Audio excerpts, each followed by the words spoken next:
پھر کیا ہوا ہے؟ تو ہمیں یہ محاورے میں کہتا ہے آسمان کے دروازے کھل گئے، پانی برس پڑا. تو آسمان کے دروازے اللہ تعالیٰ نے سورہ نبا میں بھی کھولیں کہ آسمان دروازے ہو جائے گا. اس کا یہ مطلب نہیں ہے کہ ابوابا دروازے. ٹھیک ہے، یہ سورہ قمر. جی ابھی سورہ قمر کھول لیں آپ کو میں بتا دیتا ہوں. مگر جو سورہ نبا ہے وہ تو نام ہی دروازے کے ساتھ ہے نا، تو اس کا بارش سے تو کوئی تعلق نہیں. وہ تو علماء بھی اس پہ اتفاق کرتے ہیں کہ یہ بارش نہیں ہو رہی، قیامت والے دن کی بات ہوگی کہ آسمان کے تمام دروازے کھل جائیں گے. سو the point I'm trying to make is کہ دجال سے اس کا اتنا ڈائریکٹ تعلق اس لیے ہے کہ اگر ہم حضرت نوح کے دور میں سمرہ کے تھرو یا ایون بائبل کے تھرو بھی یہ بات تفصیل سے پڑھیں تو آپ کو پتہ چلتا ہے کہ حضرت نوح جو ہیں وہ دنیا میں اتنے ہی سال رہے ہیں جتنے کہ ہم لوگ رہتے ہیں. وہ باقی کے جتنی بھی 950 سال کی تبلیغ ہے ان کی ان دس ڈائمینشن نہیں ہے. It can seriously be infrared.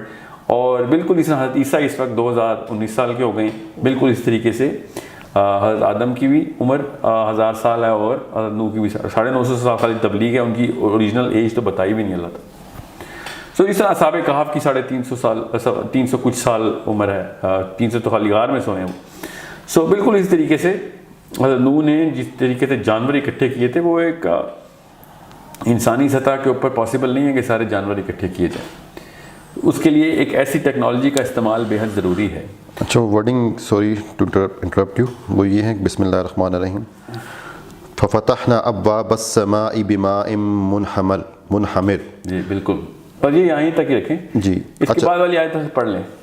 وفجرنا الارض عیونا فالتقى الماء على یہاں پہ پانی آ گیا، اب زمین سے پانی آ گیا. وہ کہ ارض سے ماء کا مطلب نہیں، ماء تو پچھلی آیت میں بھی آ گیا، لیکن آئی ڈونٹ نو کہ ایگزیکٹلی بارش کے لیے عربک میں کیا ورڈ یوز ہوتا ہے. جی پوری اس کا ترجمہ لکھا ہوا آپ کے سامنے. ترجمہ یہ مودودی کے بارے میں ٹرانسلیٹ کر دیتا ہوں. تب ہم نے موسلادھار بارش سے آسمان کے دروازے کھول دیے. جی نہیں عربی پڑھیں میں آپ کو. ففتحنا ابواب السماء بماء، مطلب کھل گیا. ابواب دروازے ماء جو ہے وہ پانی کے لیے پانی ہے.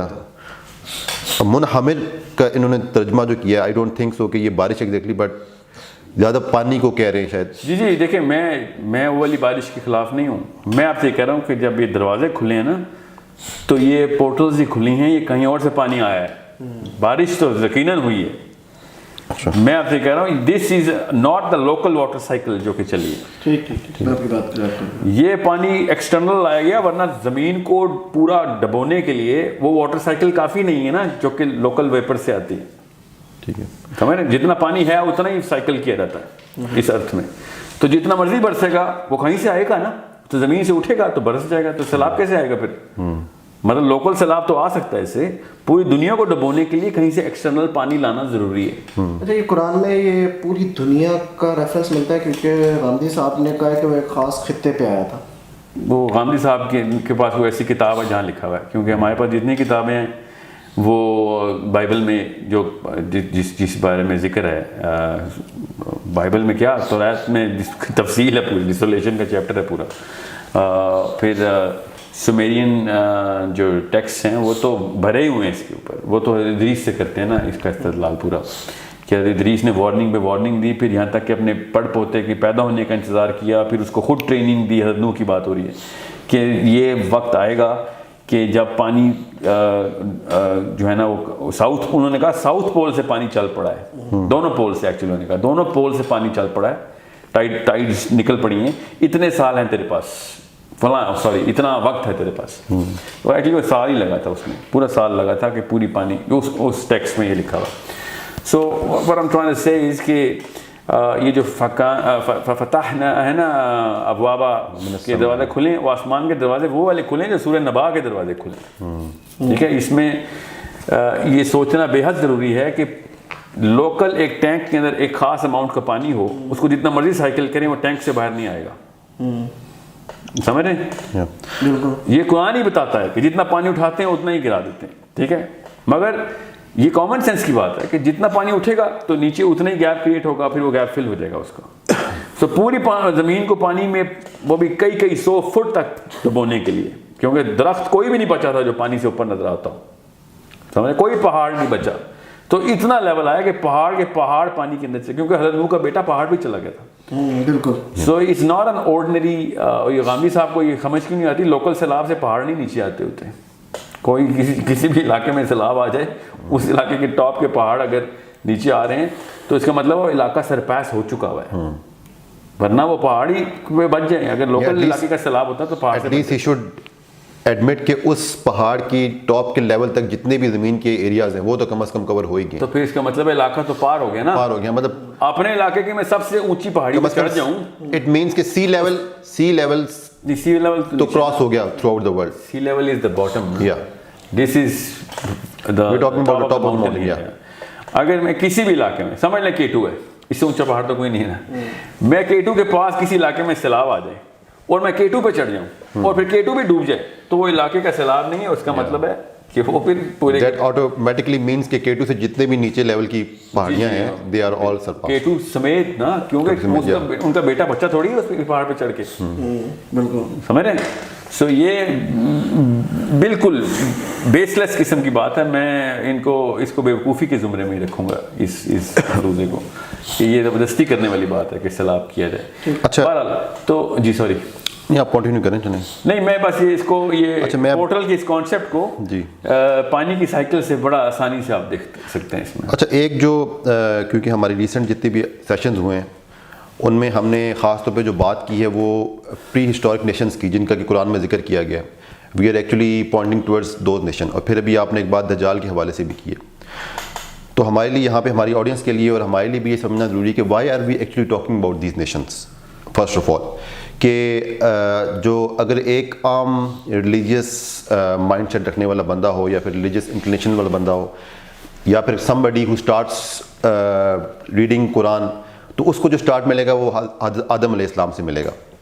حضرت آدم علیہ السلام کے سے پہلے نہیں اس سے پہلے سے ملے گا قرآن جو قصہ بتایا گیا, مطلب کہ جو اللہ سبحانہ وتعالیٰ اور فرشتوں کی جو ڈائلاگ ہوتا ہے اس کے بارے میں وہاں سے. مگر قرآن پاک میں بھی ہے نا کہ ہم نے ان میں سے آدم کو چنا نا, تو اس کا مطلب ہے کہ اوپر سے حدیث کلیئر ہے نا, ہمیں بائبل کی ضرورت نہیں کرتی. قرآن اور حدیث کو الگ مت کریں. ٹھیک ہے, جب آپ اس طرح کے ٹائم لائن کو پلاٹ کریں گے تو حدیث کے through. This is what I am trying. دجال قرآن میں یہی بات ہم سمجھنا چاہ رہے ہیں کہ ہم لوگ جو بات کر رہے ہیں پری ہسٹورک ان نیشنز کی, اور جو ہم اس کو ہم کیسے کوریلیٹ کریں گے قرآن مجید کی جو آیات ہیں, اور ہم اس کی سگنیفیکنس کیسے بیان کریں گے, ہم ان کی کیوں بات کرنا چاہ رہے ہیں. ایک جو میرے ذہن میں بات آتی ہے جو کہ پہلے بھی ایک کویشچن پوز ہو چکا ہے, وہ یہ ہے کہ اللہ سبحانہ وتعالیٰ نے بار بار قرآن مجید میں ایک بات ریپیٹ کی کہ تم سے پہلے بہت طاقتور قومیں گزر چکی ہیں. اور ایک جگہ اللہ تعالیٰ نے I was really astonish to read it, کیونکہ جب بھی میری آفس میں ڈسکشن ہوتی ہے تو کچھ جو میرے کولیگز ہیں they are well versed in the economics, تو وہ یہ بات کرتے ہیں کہ یار اٹس آل اباؤٹ اکانومی.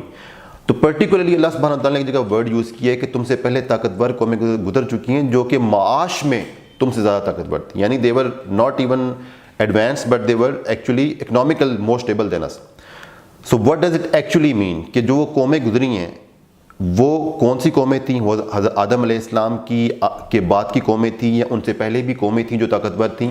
اور اللہ سبحانہ وتعالیٰ جب ان کا ریفرنس دے رہے ہیں تو وہ جو قومیں گزر چکی ہیں وہ ٹل دا ٹائم آف قیامہ کے لیے وہ their status will remain on the top level. ان کے مطلب اللہ تعالیٰ نے کہہ دیا وہ طاقتور ترین تھی, اٹ مینس کہ اب والی قومیں وہاں تک نہیں پہنچیں گی. What I assume from it, کیا واقعی میں ایسا یہ ایزمپشن کرنا ہمارا ٹھیک ہے کہ وہ اس لیول پہ پہنچ چکی تھی کہ ابھی تک کی کوئی بھی سپر پاور نہیں پہنچ سکی؟ اور وہ قومیں کون سی تھیں؟ وہ حضرت آدم علیہ السلام کے بعد کی قومیں کی تھیں یا حضرت آدم علیہ السلام سے پہلے بھی جس طرح کہ ہم بات کر رہے ہیں کہ شاید there might be the existence of aliens وہ ہو سکتی ہیں؟ اس کے بارے میں دیکھیں یہ والی جو آیتیں ہیں نا یہ تو قریش سے اور مغرور فرعونوں سے بات ہو رہی ہے. ٹھیک ہے, اس میں جب قوموں کا ذکر آتا ہے تو انسانوں کی انسانوں سے کمپیریزن ہوتی ہے. alright. ایک ایسی آیت میں آپ کو بتاتا ہوں جس کے تھرو آپ کو یہ بات سمجھ آئے گی, وہ ہے سورہ بنی اسرائیل کی آیت نمبر 70. وہ نکالیں تاکہ آپ کو پتہ چلے ایلینز کی قوموں کو انسانوں کی قوموں سے اس طریقے سے کمپیریزن نہیں کرنا ہم نے. یہ جو بات ہو رہی ہے یہ ہو رہی ہے کسی لوکل فرعون کی کہ تیرے سے بہتر اور تیرے سے بڑی طاقت انسانوں نے دیکھی ہے. سمجھ رہے ہیں, اس کو آپ نے کنفیوز نہیں کرنا اس بات کو. یہ جو ہے نا سورہ بنی اسرائیل کی آیت, اس سے یہ بات سمجھ آ رہی ہے کہ انسانوں سے بہتر, جسے ہم کہتے ہیں نا اشرف المخلوقات انسان ہے, انسان سے بہتر بھی اللہ تعالیٰ نے کہا ہے تم سے بہتر بھی کچھ قومیں میں نے کچھ کریشنز بنائی ہیں.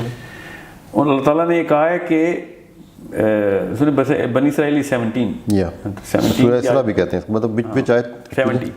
70. آپ وہ والا ترجمہ والے نکال لیا کریں تاکہ آسانی ہو جائے.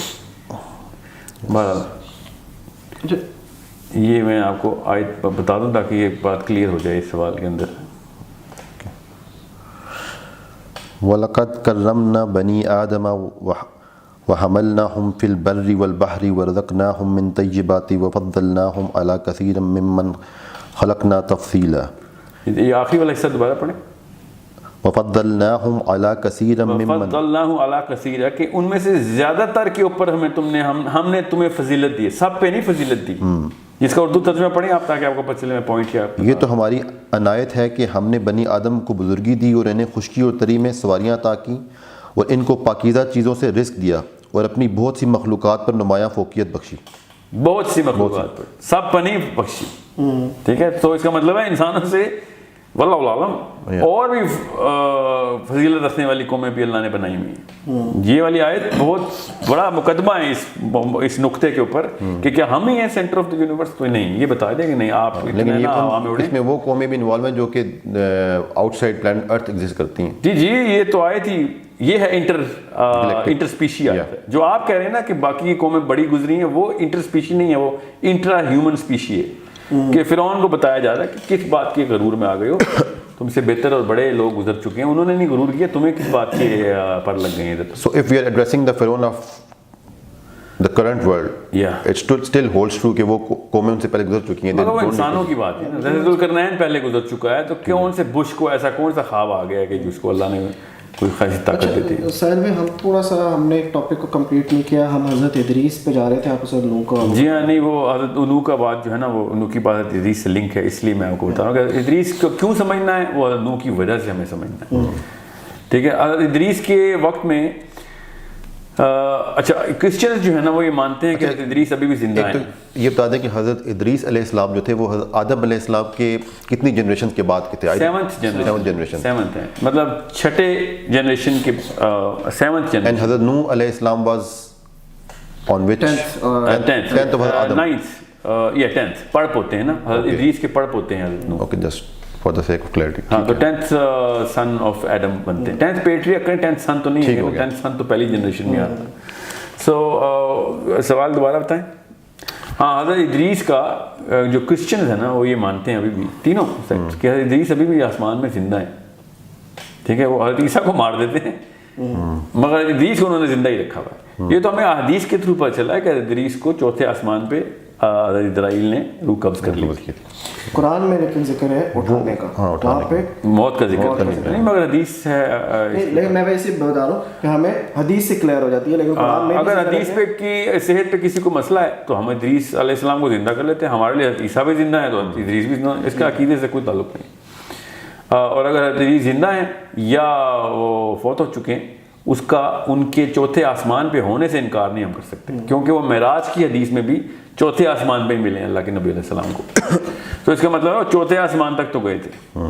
ٹھیک ہے, اور کون ان کو پہلے آسمان پہ ملے ہیں اللہ کے نبی علیہ السلام کو؟ آدم علیہ السلام. تو اس کا مطلب ہے کہ آدم اور بنی آدم پہلے آسمان تک ٹریول کرتے ہیں مرنے کے بعد بھی. ٹھیک ہے, تیسرا چوتھا پانچواں چھٹا آسمان کوئی روحوں کے لیے کوئی معاملہ نہیں ہے, یہ کوئی اور یونیورس ہے جہاں کے اوپر باقی کے آسمان ہیں. So it's a problem worth solving through the equation of intergalactic travel and journeys, جو کہ سمیریا کے ٹیبلٹس میں بڑا تفصیل سے ذکر ہے ان کا. اور